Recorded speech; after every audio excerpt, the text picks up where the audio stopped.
Last week நான் வந்து பாடி சரவணா ஸ்டோருக்கு போயிட்டு இந்த சோஃபாவை புக் பண்ணியிருந்த வீடியோவை போட்டிருந்தேன். அந்த வீடியோலேயே நான் சொல்லியிருந்தேன் டெலிவரி வர்றது சோஃபா பற்றின மற்ற டீட்டெயில்ஸ் எல்லாமே நான் அடுத்த வீடியோவில் ஷேர் பண்ணுறேன் அப்படின்னு. அந்த வீடியோ தான் இது. நீங்கள் இன்னும் சோஃபாவை பர்ச்சேஸ் பண்ண அந்த vlog-ஐ இன்னும் பார்க்கல அப்படின்னா அதனுடைய லிங்க்கை டிஸ்கிரிப்ஷன் பாக்ஸில் வைக்கிறேன். தேவைப்படுறவங்க செக் பண்ணி பாருங்கள். அதில் நிறைய மாடல்ஸ் வந்து காமிச்சிருக்கேன். Welcome to my channel. நான் உங்கள் பிரியா. என் சேனலை சப்ஸ்கிரைப் பண்ணி தொடர்ந்து ஆதரவு கொடுத்துட்ருக்க உங்கள் எல்லாருக்குமே ரொம்ப நன்றி. இனிமேல் சப்ஸ்கிரைப் பண்ண போகிறவங்களுக்கும் ரொம்ப ரொம்ப நன்றி. நம்மளுடைய சேனல் வந்து 10,000 சப்ஸ்கிரைபர்ஸ் ரீச் ஆகிறதுக்கு ரொம்ப கிட்ட ட்ராவல் பண்ணிக்கிட்டு இருக்கோம். நீங்கள் எல்லாருமே சப்போர்ட் பண்ணீங்க அப்படின்னா நம்ம சீக்கிரமாக ரீச் பண்ணிடலாம். 10,000 சப்ஸ்கிரைபர்ஸ் ரீச் ஆனதுக்கு அப்புறமா நம்ம சேனலில் யூடியூப்காகவே ஒரு வந்து கிவ்அவே கொடுப்பேன் அப்படின்னு சொல்லியிருந்தேன். கண்டிப்பாக அதுவுமே கொடுக்க தான் போகிறேன். ஸோ எல்லாருமே சப்போர்ட் பண்ணுங்கள். சரி, ஓகே. இந்த சோஃபாவை வந்து நான் விநாயகர் சதுர்த்தி அன்னைக்கு தான் சரவணா ஸ்டோரில், அதாவது the legend body Saravana stores shop இருக்குல்ல, அந்த ஷாப்பில் போய் தான் இதை வந்து புக் பண்ணியிருந்தேன். நிறைய கன்ஃபியூஷன்ஸ்க்கு அப்புறமா நிறைய விசாரித்து தான் இந்த மாடலை வந்து புக் பண்ணியிருந்தேன். நான் பார்த்த கலர் வந்து வேறு, ஆனால் நான் இந்த கலர் வேணும் அப்படின்னு கஸ்டமைஸ் பண்ணி வாங்கிக்கிட்டேன். புக் பண்ணும்போதே நான் வந்து கலர் கஸ்டமைஸ் பண்ணதுக்காக எனக்கு வந்து சாட்டர்டே தான் டெலிவரி கொடுப்பேன் அப்படின்னு சொல்லியிருந்தாங்க. அதே மாதிரி சாட்டர்டே ஈவினிங் 7 o'clock எனக்கு டெலிவரியுமே கொண்டு வந்துட்டாங்க. டெலிவரி கொடுக்கறதுக்கு சார்ஜஸ் எதுவும் பண்ணலை. ஆனால் அவங்க கொண்டு வந்து போடுறாங்க பார்த்தீங்களா, அவங்களுக்கு மட்டும் ஒரு 300 பே பண்ணணும் அப்படின்னு அப்போவே சொன்னாங்க.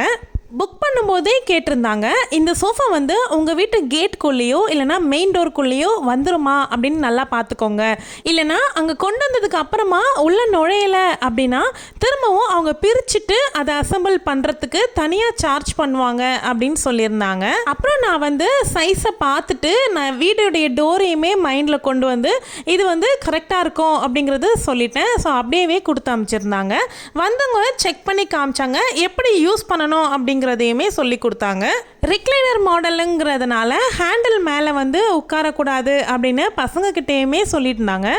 இந்த கலர் வந்து நான் சூஸ் பண்ணதுக்கு ரீசன் வந்து நம்மளுடைய டிவி யூனிட்டுக்கு கொஞ்சம் மேட்ச் ஆகிற மாதிரி இருக்கும் அப்படிங்கிறதுனால தான் நான் இந்த கலர் வந்து சூஸ் பண்ணியிருந்தேன்.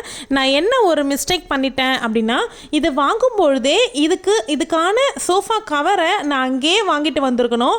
ஆனால் நான் அந்த வேலை தான் பண்ணலை, மறந்து வந்துட்டேன். ஆன்லைனில் பார்க்கும்பொழுது 2,800 above வந்து காமிக்குது இதனுடைய சோஃபா கவரு. நீங்கள் யாராவது இந்த மாடல் சோஃபா யூஸ் பண்ணுறீங்க அப்படின்னா சோஃபா கவர் பற்றி ஷேர் பண்ணுங்கள். அதாவது எவ்வளோ காஸ்ட்டில் வாங்குனீங்க அப்படிங்கிறதும், ஆன்லைனில் வாங்குனீங்க அப்படின்னா எந்த வெப்சைட்டு அப்படிங்கிறதையும் எனக்கு வந்து ஷேர் பண்ணிக்கோங்க. நான் வந்து ரிக்ளைனர் மாடலில் வந்து அமேசானில் தான் பார்த்துருந்தேன். ஸோ அதில் தான் 2,800 போல் காமிச்சிருந்தாங்க. இந்த ரிக்ளைனர் மாடலுக்கான ஆக்சஸில் ஏதாவது ப்ராப்ளம் வருது அப்படின்னா அதை அவங்க சரி பண்ணி கொடுத்துருவோம் அப்படின்னு சொன்னாங்க. அதே மாதிரி இந்த சோஃபாக்கு மேலே இருக்கிற கிளாத்தில் ஏதாவது டேமேஜ் பண்ணிட்டோம் அப்படின்னா அது வந்து அவங்க வந்து பண்ணி கொடுக்க மாட்டோம், நீங்கள் தான் பண்ணிக்கிற மாதிரி இருக்கும் அப்படின்னும் சொன்னாங்க.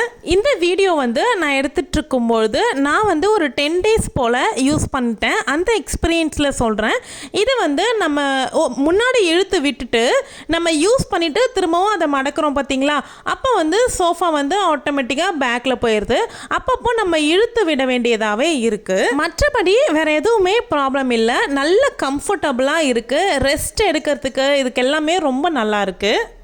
5 வருஷத்துக்கு கழித்து நம்ம ஒரு ப்ராடக்ட் வாங்கும்பொழுது அது இன்னும் ரொம்ப வருஷத்துக்கு வர மாதிரி வாங்கணும் அப்படிங்கிறதுனால தான் நாங்கள் வந்து ரொம்பவுமே வெயிட் பண்ணி இந்த மாடலை சூஸ் பண்ணி வாங்கியிருக்கோம். எங்களுக்கு இது ரொம்ப கம்ஃபர்டபுளாக ரொம்பவுமே பிடிச்சிருக்கு.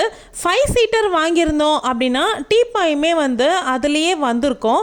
நாங்கள் வந்து 3 seater மட்டும்தான் வாங்கணும் அப்படிங்கிறதுனால இந்த 2 குஷன் மட்டும் அது கூட கொடுத்துருந்தாங்க. நமக்கு வந்து டீப்பாய் கம்பல்சரி வேணும் அப்படின்னா சேம் மாடல்லே வந்து செஞ்சு கொடுத்துருப்பாங்க. ஸோ அதுக்கு அடிஷ்னலாக தனியாக நம்ம பே பண்ணுற மாதிரி இருந்திருக்கும். இதுக்கு முன்னாடி எல்லாம் வீடியோ எடிட் பண்ணணும் அப்படின்னா நான் ஸ்ட்ரைட்டாக போயிட்டு கட்டல் மேலே உட்காந்து தான் வீடியோ எடிட் பண்ணுவேன். ஏன்னா எனக்கு வந்து 1 or 2 hours ஆயிரும். நான் வந்து டெய்லி ஒரு 2 hours போல் வீடியோ எடிட்டிங்காக ஒதுக்கிடுவேன். ஸோ அந்த டைமில் எல்லாமே எனக்கு கம்ஃபர்டபுளே இல்லாமல் பில்லோவை முதுகுக்கு வச்சுக்கிட்டு அந்த மாதிரி தான் எடிட் பண்ணிக்கிட்டு இருந்தேன். இப்போ இந்த சோஃபா வந்ததுக்கு அப்புறமா நான் கண்டினியூஸாக 2 hours போல் எடிட்டிங் ஒர்க்குமே நான் இதில் உட்காந்து பண்ணியிருக்கேன். ஸோ அந்த அளவுக்கு கம்ஃபர்டபுளாக தான் இருக்குது. எதுவுமே பேக் பெயினோ அந்த மாதிரி எந்த ப்ராப்ளமும் எனக்கு வரல. கரெக்டாக டெலிவரி வந்த அன்னைக்கு நைட்டு தான் தங்கச்சியுமே வீட்டுக்கு வந்திருந்தா. சர்ப்ரைஸாக பார்க்கட்டும் அப்படிங்கிறதுக்காகவே நான் அவகிட்ட மெசேஜில் கூட சொல்லலை. இதை பற்றின வீடியோஸ் கூட நான் எதுவுமே அப்லோடே பண்ணலை. ஸோ அவளுக்கு தெரியவே தெரியாது சோஃபா இருக்குது அப்படிங்கிறது. பார்த்த உடனே அவள் எப்படி ரியாக்ட் பண்ணுறா அப்படிங்கிறத வீடியோ எடுக்கணும் அப்படிங்கிறதுக்காகவே வீடியோ எடுத்துகிட்டு நின்றுட்டு இருந்தேன்.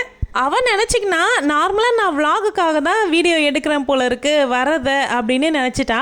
ஆனால் இதை வந்து அவள் எக்ஸ்பெக்ட் பண்ணவே இல்லை. பார்த்த உடனே ஃபஸ்ட்டு அவள் சொன்னதே என்னம்மா சொல்லவே இல்லையே அப்படின்னு சொல்லிட்டு தான் கேட்டிருந்தா. அவளுக்குமே இந்த மாடல் வந்து ரொம்பவே பிடிச்சிருந்துச்சு. அன்றைக்கி நைட்டு 10 o'clock போல் வந்து ரீச் ஆயிருந்தா பாருங்கள்.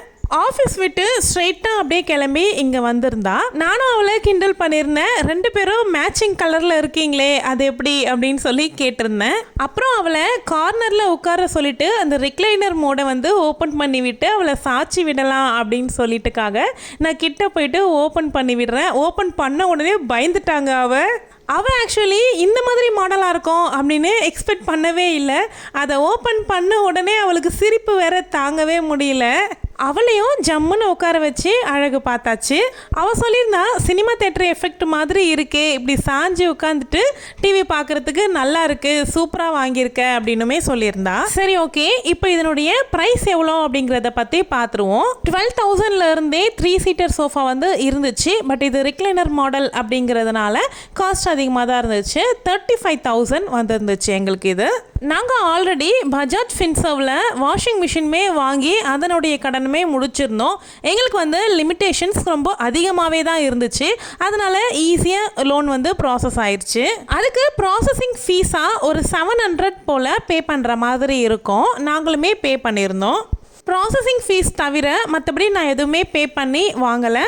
ஆல்ரெடி வாஷிங் மிஷின் லோன் முடிஞ்சு ஒரு 6 monthsக்கும் மேலே ஆகுது. ஸோ அதுக்கப்புறமா பிளான் பண்ணி தான் இதை வாங்கியிருந்தோம். இந்த சோஃபானுடைய இஎம்ஐ பீரியடை 6 monthக்கு வச்சுருக்கோம் அப்படின்னும்பொழுது எங்களுக்கு வந்து இன்ட்ரெஸ்ட் வந்து ஆட் ஆன் ஆகாது அப்படின்னு சொல்லியிருந்தாங்க. 10 month இல்லை 12 month அந்த மாதிரி போகும்பொழுது 2% வந்து இன்ட்ரெஸ்ட் ஆட் ஆகும் அப்படின்னு சொன்னாங்க. ஸோ நான் வந்து இன்ட்ரெஸ்ட் ஆட் ஆகும் அப்படிங்கிறதுனால நாங்கள் வந்து 10 month 12 monthலாம் வேண்டாம் அப்படின்னு சொல்லிட்டு அவங்க வந்து வித்தவுட் இன்ட்ரெஸ்ட்டில் 0 down பேமெண்ட்டில் 6 monthக்கு நான் இதை முடிச்சிடுற மாதிரி நான் இதை வாங்கியிருந்தேன். நான் வந்து மோஸ்ட்லி இஎம்ஐ ஆப்ஷன்ஸ் வந்து போக மாட்டேன். என்னுடைய வீடியோலேயுமே நான் அதை தான் சொல்லுவேன்.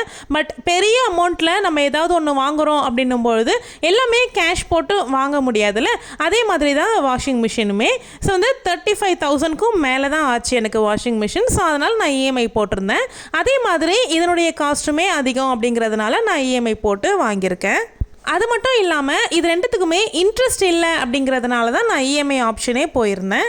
இந்த வீடியோ உங்களுக்கு பிடிச்சிருந்தா வீடியோவை லைக் பண்ணிக்கோங்க. நான் பர்ச்சேஸ் பண்ண வீடியோவை டிஸ்கிரிப்ஷனில் லிங்க் கொடுக்குறேன். இந்த சோஃபா பற்றின உங்கள் கருத்தை கமெண்ட் பாக்ஸில் சொல்லுங்கள். தேங்க்யூ.